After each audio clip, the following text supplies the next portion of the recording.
Happy holidays, everyone. Celery, it's been almost 2 months. Where have you been? Well, you see, I've been playing Warrior Mentor 7 hours a day like it's a 9-to-5 job. Jokes aside, I haven't been able to do much of anything recently due to some personal issues, but now that that's out of the way, it's time to Powerscale every reverse 1999 6-star character. Now, I do acknowledge Powerscaling is stupid, and that is precisely why I'm making this video. It's for fun, I'm never consistent throughout this entire video at all. Don't try to take this too seriously, but discussion is always welcome. I'll try to find the most impressive feat out of all the 6 stars and place them on a tier list based on a scale of how many Horpedias they could beat in a fight.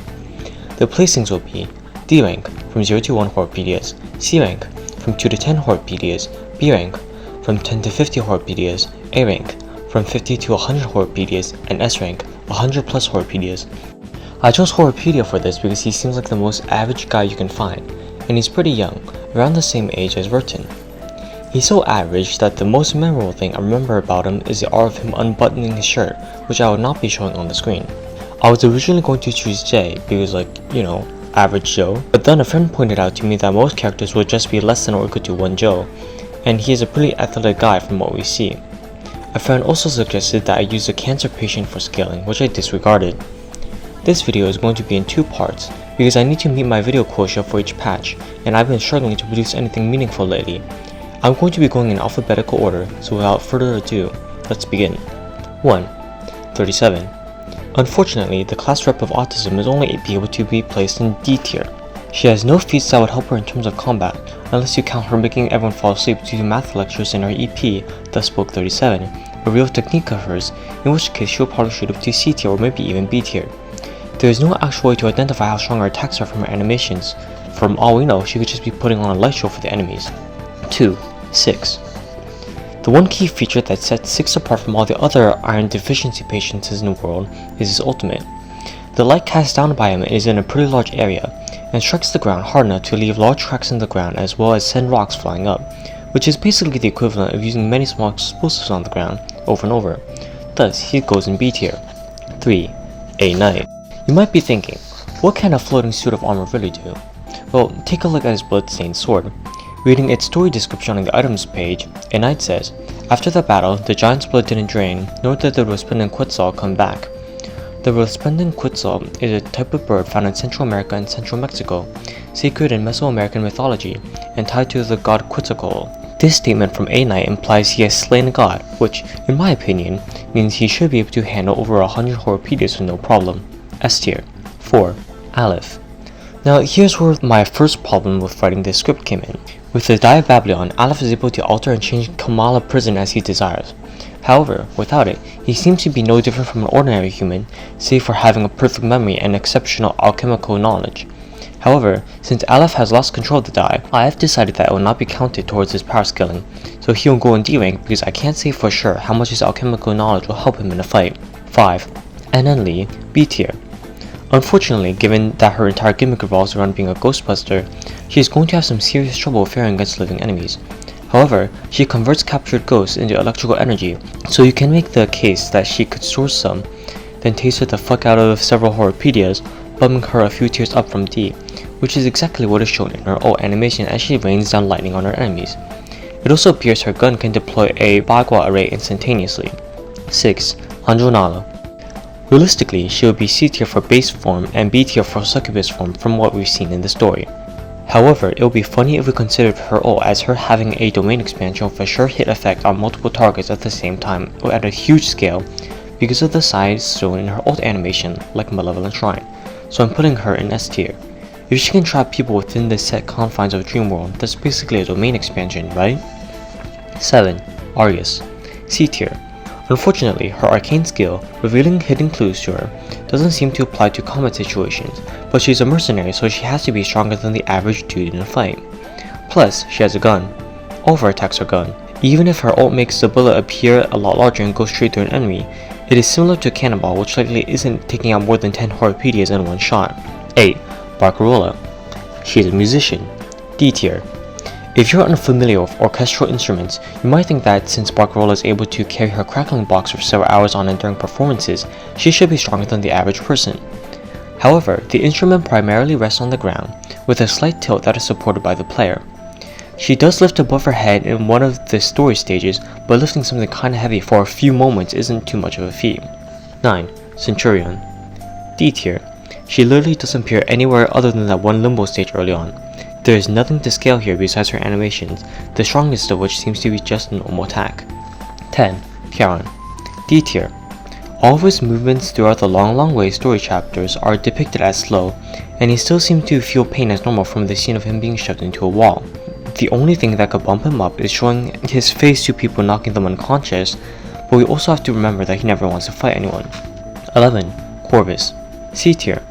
Corvus, though currently working as a train conductor when we see her in the 3.1 event story, was part of an armed forces group and is most likely sufficiently strong enough to take on several ordinary people at once. However, I'm not sure who would want to still keep fighting her instead of throwing themselves at her feet as soon as they catch a glimpse of that lethal face card. 12. Druvis III. A tier. Back in the old days, when Reverse first released globally, we all saw how she beat hundreds of critters in a single move, controlling the planes in the forest with her pure-blooded arcanist abilities. Each one of these critters has been shown not to be very strong individually, but assuming one critter has the strength of an average healthy dog, we can reasonably assume that 3 critters would approximately be equal to 1 human in strength. The tricky part is that the word hundreds can range anywhere from just over 100 to just below 1,000, so I'll assume that there are probably 300 critters, just so that I can keep S rank a bit more secluded. Number 13. Eternity. B tier. Eternity is a Megumi of Reverse. All that talk of her immortality just for her to be a saleswoman who not only has a bedtime of 11 PM, but also got cooked by X in a wilderness conversation. She even has her own version of the Shadow Chimera Garden, where she turns the environment into water instead of shadows. That being said, however, her ult throws what appears to be a whale-like creature several eternities long. A few years ago, a 30-foot, or just over 9-meter, fin whale washed up on the shore of the Mississippi Gulf Coast, weighing in at 12,000 pounds, or approximately 5,400 kilograms. Do you know how insane being hit by one of those would be? 14. Ezra Theodore. He's a human who grows shrooms. D tier. 15. Fatutu. D tier. Just like Barcarola, she doesn't have any instances of feats in the 2.4 event, and although one can make the argument that her ult shows either her shrinking the enemies or increasing her own size to crush them, this could all just be a matter of perspective and the camera being closer to her arms. 16. Flutterpage. You know what Flutterpage controls? The wind. You know what wind makes? Hurricanes. Therefore, Flutterpage can theoretically control hurricanes.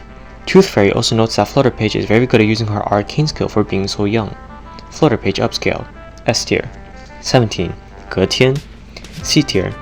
He is most likely slightly stronger than the average person due to his features, but bone reading is unfortunately not a very effective skill in combat. His bird claws, on the other hand, would provide excellent offensive utility. 18. Hissabeth. A tier. She traps people in a spaceship and sends it to space, where it then blows itself up and the enemies. How cool is that? Most human carrying rockets are usually only meant to carry 6 or 7 people, but you could probably fit up to 30 or 40 just by cramming them all in there. I don't think I need to really show calculations for how damaging a rocket ship exploding would be, especially if anyone has seen the 1986 Challenger space shuttle explosion footage. 19. Isolde. D tier. We know she's killed people before, but only in 1v1 scenarios, and unless being possessed by a spirit gives her a strength boost, this is likely the best she's getting. She also appears to be pretty frail from the way she dresses in response to society's expectations of her and being an actor. 20. Jay. B tier. He's a pretty athletic guy, gets into fights with others on the streets often, and managed to hold his own against Nala for a while. This would have left him in C tier, but since his ult caused the explosions to erupt from the ground in a large area, he gets to be bumped up. 21. Jessica. B tier. Jessica is the result of Xeno experimentation in the Green Lake area in an attempt to engineer strong mutants. While some of the feats shown in the event story were just from her using Xeno technology, she does seemingly possess small-scale reality-altering abilities and the ability to shapeshift. Additionally, Madame Z labeled her as dangerous, so that should set her up to be stronger than 1 to 10 Horrorpedias, right? 22. Jiu S tier. This video is 90% agenda posting. I will never let my goat go below S tier. She can turn people into loose shoes, so technically, she can defeat an unlimited number of Horrorpedias. Glory to Pay City. 23. Kaala. B tier. She drops a meteor on the ground in her ult. From her paid garment, we can see more clearly that the meteor is approximately 1 Kaala tall. which should be about 163 centimeters in diameter. From her base skin, the meteor seems to leave large shards of rock sticking out from the ground on impact, so we'll assume that's what her meteor is made out of. Most stony meteors are around 3 to 4 grams per cubic centimeter in density, so given a density of 3.5 grams per cubic centimeter for a sphere with radius 81.5 centimeters, the meteor should weigh around 8,000 kilograms. Since force is equal to mass times acceleration, the meteor is striking the ground at a force of 8,000 times 4 equal to 32,000 newtons and an energy of 32,000 joules. For reference, that's enough force to send the average car about 20 meters. I didn't quite think this is enough to defeat over 50 plus Horpedias unless she can spam it, so I didn't put her in A tier. 24. Cacanio. D tier. She's a psychiatrist with a gun. She's shown to be in at least decent shape, such as jumping over a fence in her trailer, but at the end of the day, she's just a psychiatrist with a gun. I'm going to put her right next to Isolde. 25. Kiperina. S tier. Do you remember how our arcane skill, the manipulation of photons, was used to act as a protective barrier helping to protect her against the harsh environment of space? While the actual suit is also there, her manipulation of photons is precise enough to protect her from all the harmful radiation she is exposed to, of which there is a lot in space. The manipulation of photons also suggests she can use them as X-rays or other harmful forms of radiation to give super cancer to a large number of Horpedias. At the Chernobyl nuclear explosion site, firefighters exposed to extreme levels of radiation needed hospital treatment within minutes. I am definitely also not just placing her in S tier so Voyager can be put next to her later. 26. Liang Yue. And to end off today's upload, the one and only Liang Yue. Liang Yue is kind of hard to power scale because without Xiangliang, she seems to be stronger than the average person, but not so much that she can fight more than 10 people. As for Xiangliang, we never really get to see its true strength in detail. The first time Liang Yue summons it is to subdue one guy, and its strength isn't showcased in the fight against Xixing.